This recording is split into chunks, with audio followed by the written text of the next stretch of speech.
पे नजर डालेगी तू? हाँ, तेरे जैसी चुड़ैल को जिंदा जला डालेगी मैं, जिंदा।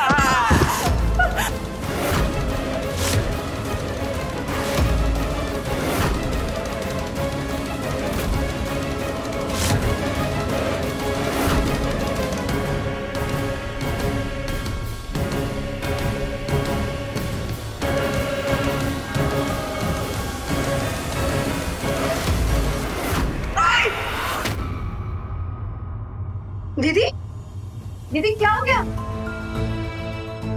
दीदी, आपने कोई बुरा सपना देखा क्या?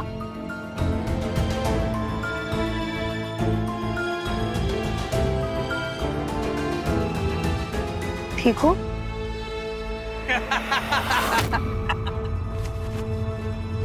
दीदी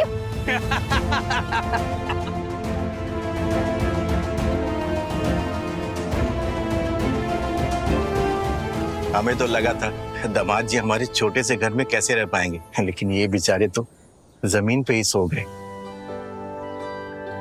ना कोई दिखावा, ना घमंड। हमें तो लगता है दामाद के रूप में हमारे घर में भगवान आ गए हैं। अरे आप भी ना बहुत नसीब वाले हो मनोज, जो ऐसे दामाद जी मिले हैं। अच्छा मनोज जी, विधान बाबू से मिलकर बहुत अच्छा लगा। अब हम चलते हैं। अरे हमारी चप्पल कहाँ गई?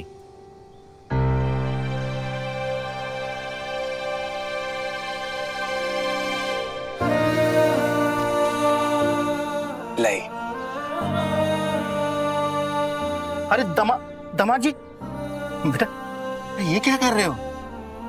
कुछ भी तो नहीं, एक बेटा अपने पिता के पाँव में चप्पल पहना रहा है बस। खुश रहो बेटा, सदा खुश। दामाद के रूप में भगवान ने तुम्हें बेटा दिया है मनोज। भगवान तुम्हें खुश रखे। चलते मनोज। सच में दीदी, भगवान जी ने ना आपकी किस्मत खुद अपने हाथों से लिखी है, तभी आपको विधान जीजू मिला है। मैं ना आपके लिए बहुत ज्यादा खुश हूँ।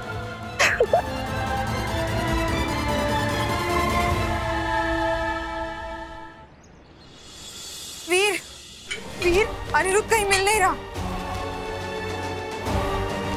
मैं तुमसे बात कर रही हूँ। तुम्हारा बेटा घर से गायब है और तुम अखबार पढ़े जा रहे हो।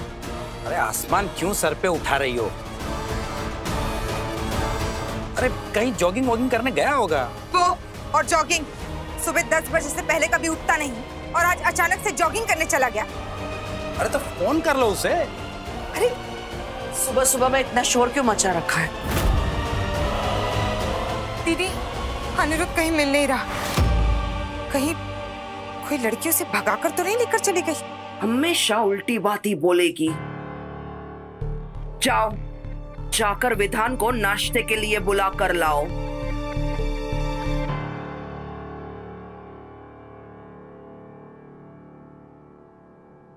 सरोज, सारा काम हो गया और सामान मैंने टेम्पो में लोड करवा दिया। ठीक है भाई साहब, विधान जब विधि को लेने जाए तो ये सब भी भिजवा देना। दीदी, विधान कहीं मिल नहीं रहा। क्या? हाँ,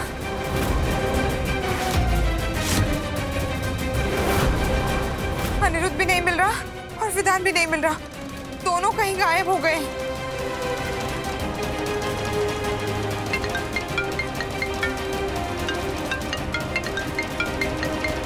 माँ का फोन।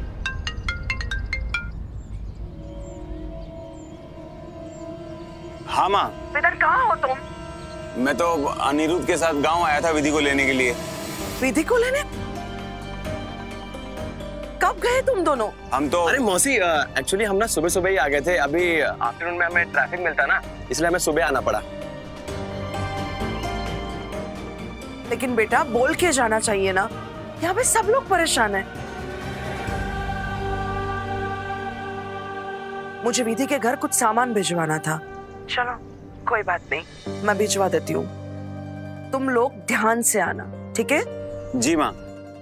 महादेव जी का शुक्र है कि विधान अकेला नहीं है, ये दोनों सुबह विधि को लेने चले गए हैं।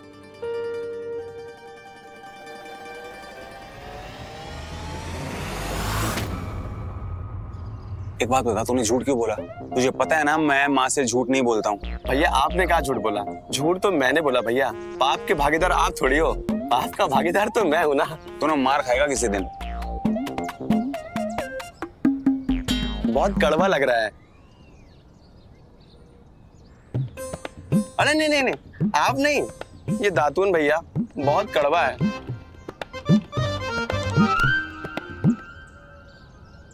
अनिरुद्ध जी, आपको भूख लग रही है? नहीं तो फिर आप ये दातून खा क्यों रहे? इसे खाया नहीं, दांतों पे रगड़ा जाता है, इतना भी नहीं पता आपको?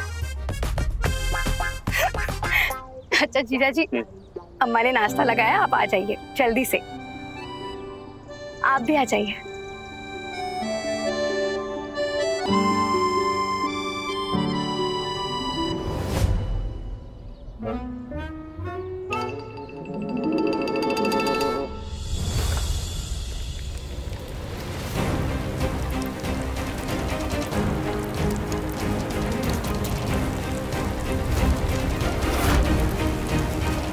कुछ पूरियां ना हमने रास्ते के लिए बना दी है।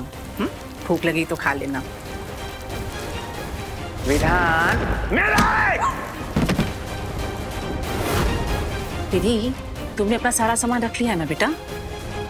जो भी मेरे विधान के पास आएगा ना, उसको मैं कच्चा चबा जाएगी। डर गई क्या तू? आजा, विधान से मिलवाती हूँ तुझे। अम्मा, हमें कुछ बताना था आपको। बोलो बेटा। हमें उस घर में वापस नहीं जाना।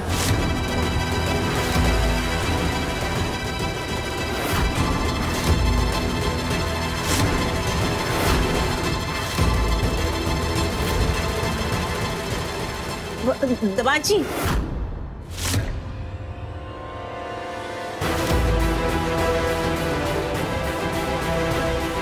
हमें उस घर में वापस नहीं जाना। वापस नहीं जाना।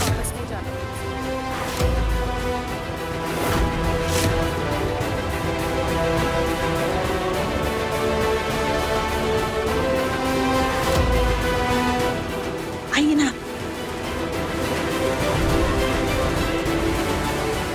आपको कुछ चाहिए था?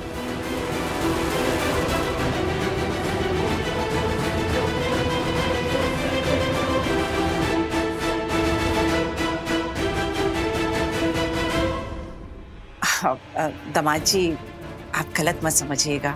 दरअसल बात यह है कि वो कभी हमसे दूर रही नहीं है ना, इसलिए थोड़ा जज्बाती हो गई है।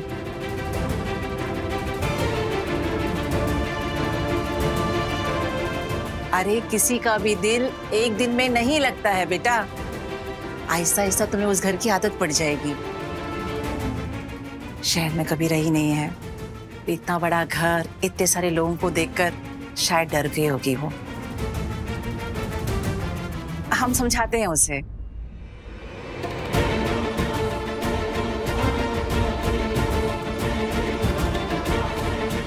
विधि बेटा, लड़कियों का असली घर उनका मायका नहीं, ससुराल होता है। शुरुआत में थोड़ी मुश्किल लगेगा बेटा, लेकिन फिर बाद में तुम्हारा दिल लगने लगेगा। और तुम तो कितनी खुश नसीब हो, तुम्हें तो इतनी प्यार करने वाली सास मिली है ना। हाँ, और दामाद जी को देखो, रात से ही तुम्हें लेने के लिए यहाँ पर आ गए हैं। बेटा, सबके नसीब में इतना प्यार नहीं होता है।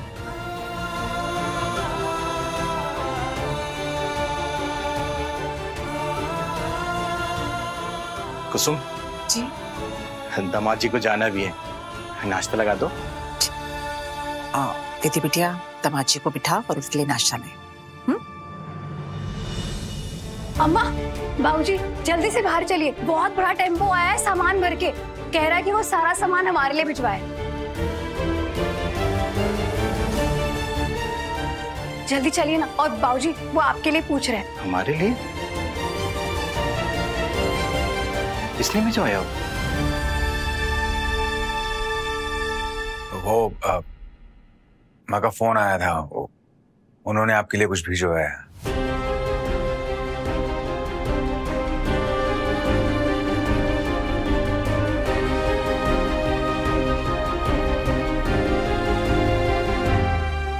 चलिए अम्मा।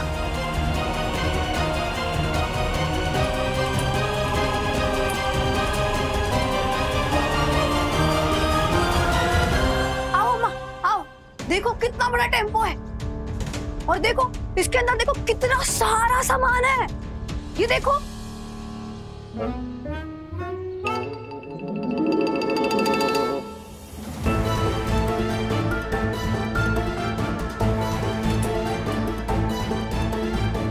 आप मनोज जी हैं? ये सारा सामान सरोज जी ने आपके लिए भेजा है।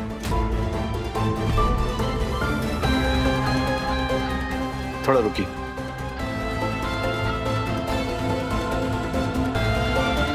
दामाद जी, आप सरोज बहन जी को बोलिए ना, ये सब हम नहीं ले सकते। माँ ऐसी है बाबूजी, वो जब किसी को दिल से अपना मानती है ना, उनकी खुशियों के लिए जी जान लगा देती है। और वैसे भी वो आप सबको रिश्तेदार नहीं, अपना परिवार समझती है।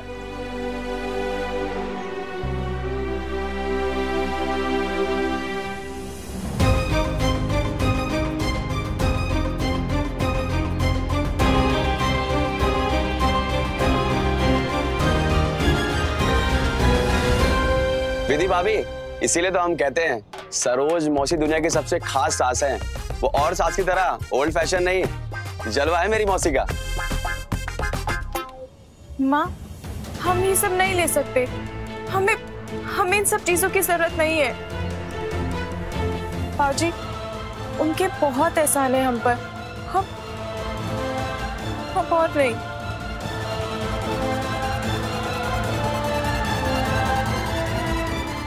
आप प्लीज ये सारा सामान वापस ले जाइए। 1 मिनट विधि।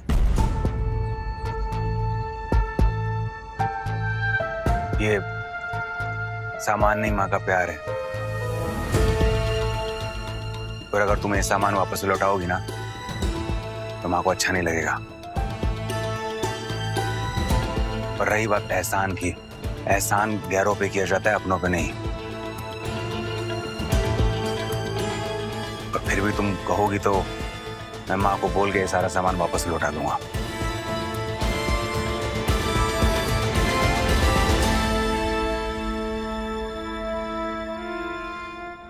सुनिए, आपने दामाद जी, आप बुरा मत मानिएगा, लेकिन सच में ये सामान बहुत ज्यादा है। लेकिन हम सरोज जी का दिल भी नहीं दुखाना चाहते। उन्होंने इतने दिल से भेजा है, तो हमें उनका प्यार का मान समझकर रख लेना चाहिए। भैया जी, ये सारा सामान अंदर कमरे में रखवा दीजिए। पर हम चुप करो, रिश्तेदारी में ये सब करना पड़ता है। दामाद जी, चलिए ना, अंदर चलिए, सब बैठ के नाश्ता करते हैं। आओ बेटा, आओ।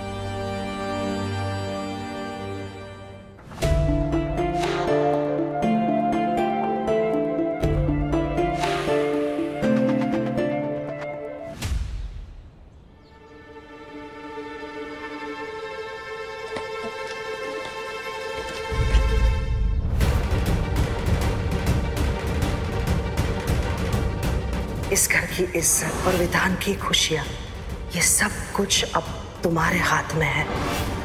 बहू वो तराजू है, वो दोनों घर के राज को हमेशा अपने दिल में समा के रखती है। तुम्हारे माँ बाबूजी निधि की बीमारी को लेके बहुत परेशान है, और मैं नहीं चाहती हूँ कि हमारी वजह से उनको कोई तकलीफ हो। माँ, अब हम आपको कैसे बताएं कि हम किस तूफान में फंसे हैं? हाँ, जाने दो अनिरुद्ध को। उसकी दोनों टांगे तोड़कर उसके हाथ में न दे दी ना, तो मेरा भी नाम चतुर चित्रा नहीं। अरे भाई, क्यों तोड़ोगी टांगे उसकी? बड़े भाई के साथ ही तो गया है। तुम ना जानते नहीं हो तुम्हारे लड़के को, बिल्कुल तुम पर गया है। हाँ। 1 नंबर का दिल फेंक। वो वहां विधान के साथ नहीं, बल्कि विधि की बहन के साथ चोंच लड़ाने गया है। मैंने देखा था ना उसे शादी में। वो लड़की मेरे अनिरुद्ध को अपने पीछे पीछे लट्टू बनाकर घुमा रही थी, और ये अनिरुद्ध वो भी उसके पीछे पीछे पीछे पीछे कर रहा था। मैं अच्छे से जानती हूँ उन गांव की लड़कियों। अरे भाई, ऐसा कुछ नहीं है, तुम ज्यादा मत सोचो। हाँ, क्योंकि तुम सोचते कहाँ हो। आज दीदी ने टेम्पो भरकर सामान उनके घर भेज दिया। और अब वो विधि की बहन सोच रही होगी कि वाह, अमीर घर का लड़का हाथ लगा है, जिंदगी सेट है। और कौन है वो अमीर घर का लड़का? मेरा भोला अनिरुद्ध। हाँ, बिल्कुल तुम्हारी तरह भोला है वो। नहीं, मैं ये कह रहा हूँ कि देखो, तुम्हारे गर्म दिमाग को ठंडा करने के लिए एक अभी अभी ताजा ताजा शेर लिखा है मैंने, कहो तो अर्ज करूं। अगर शेर का एक भी शब्द तुमने सुना है ना, तो मैं यहाँ खड़े खड़े शेरनी बन जाऊंगी और तुम्हें कच्चा चबा जाऊंगी। मैं बिल्कुल चुप रहता हूँ। चुप, बिल्कुल चुप। आज आने दो अनिरुद्ध को, आज उसकी खैर नहीं।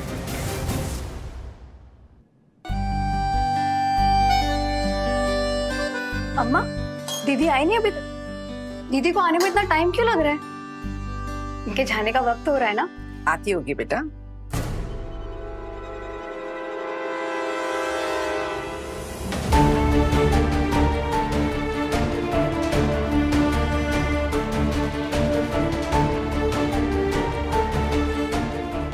विधि बेटा, तुमने सारा सामान रख लिया है ना?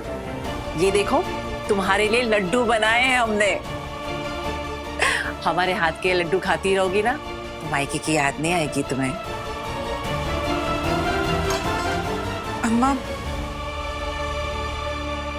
हमारी तबीयत थोड़ी सी ठीक नहीं लग रही है। हम 1-2 दिन और रुक जाए यहाँ पे।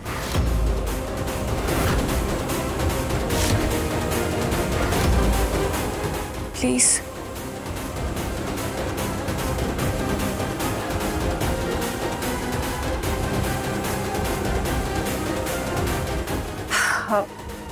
बेटा, जाना तो पड़ेगा ही ना। क्या हो गया विधि तुम्हें? तुम्हें पता है विधि, इस रूम में ना मैं कई सालों से रहा हूँ, लेकिन आज तक इसे सजाने का सोचा नहीं। लेकिन मैं अब ये चाहता हूँ, जब तुम वापस आओ ना, इसे अपने रंग, अपने अंदाज से सजाओ। अच्छा ठीक है, तुम ना अपना चेहरा दिखा दो एक बार, ताकि मैं रात को चैन से सो पाऊं। मैं तुम्हारा इंतजार करूंगा।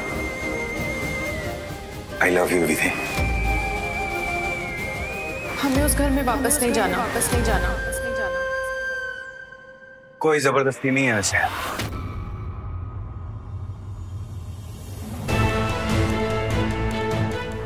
अगर विधि रुकना चाहती है तो उसे रुकने दीजिए।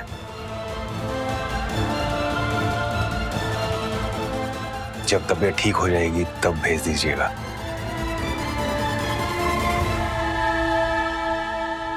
अनिरुद्ध। हाँ भैया, बोलो ना। चल। हाँ। अच्छा, खुश रहो बेटा। खुश।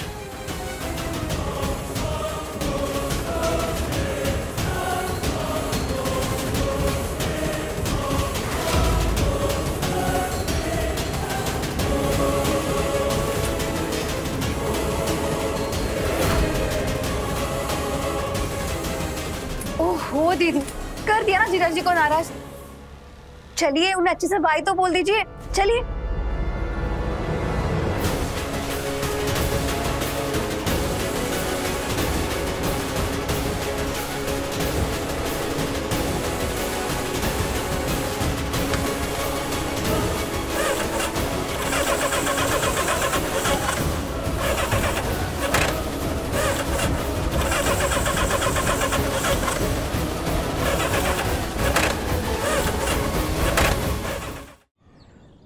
क्या है?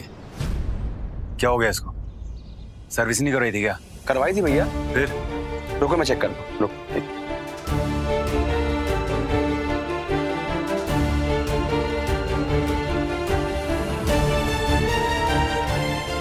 ओ भैया, मैटर हो गया। क्या?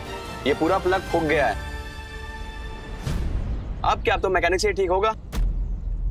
मैकेनिक तो यहाँ पास ही है, हम बुलवा लेते हैं। अरे अंकल, आप टेंशन मत लीजिए, ये बाइक यहाँ के मैकेनिक से ठीक नहीं होगी, मैं शहर से मैकेनिक बुलवाता हूँ। ठीक है बेटा, मैकेनिक को आने में तो टाइम लगेगा ना। हम कह रहे थे कि आप बाइक ठीक करवा के कल आराम से चले जाइएगा।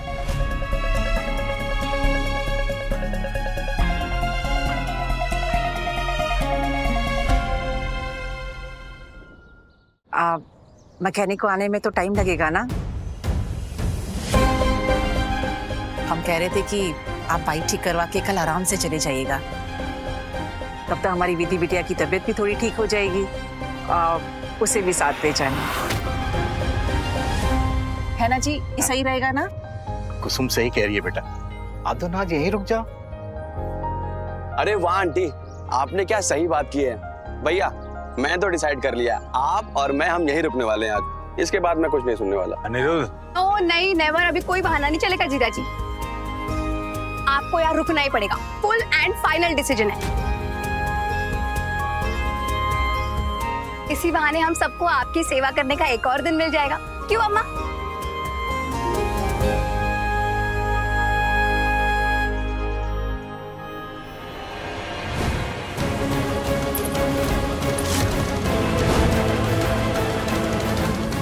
मेरे विधान पे नजर डालेगी तू?